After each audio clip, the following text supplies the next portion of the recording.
So the next question will go first to Dave. It's the education system in Illinois is broken.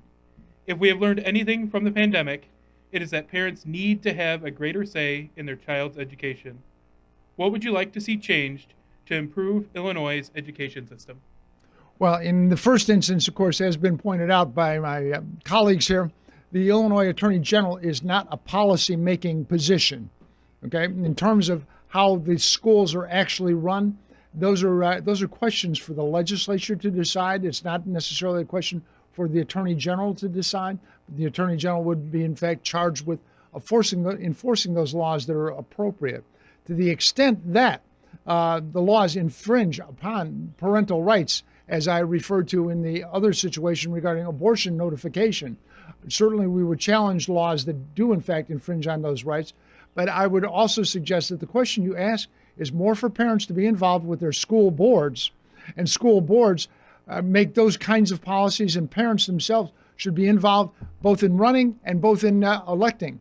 And it's not, again, a policy-making office, excuse me. And I suggest to you that in terms of what changes we would like, any of us, it really doesn't make a whole lot of difference, because that's going to be the job of another office.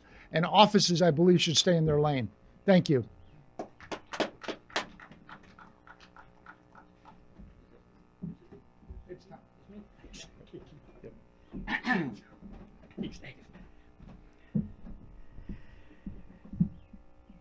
If there's a parent here, you all have witnessed and experienced in the last 2 years your school boards treating your children like their property.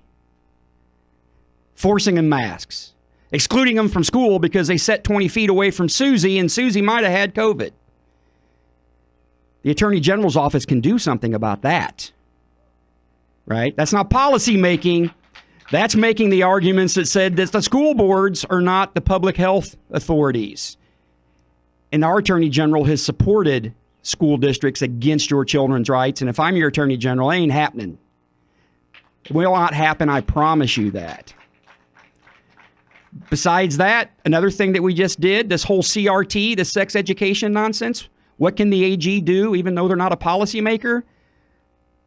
I just submitted and we prepared an opt-out form because the law allows your kids to opt out. I'm disseminating that across the state of Illinois. Anybody who wants it can have it for free. Opt your kids out of that nonsense. Thank you.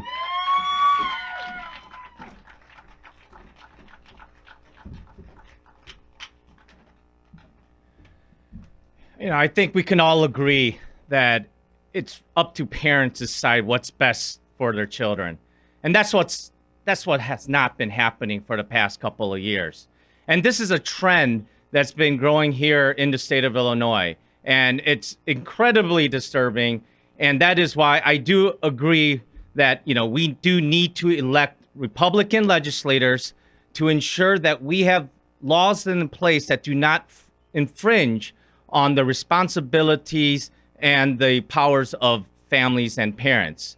I'd even go further in that, as the Attorney General, do have a responsibility to the people of Illinois, not to the governor of Illinois.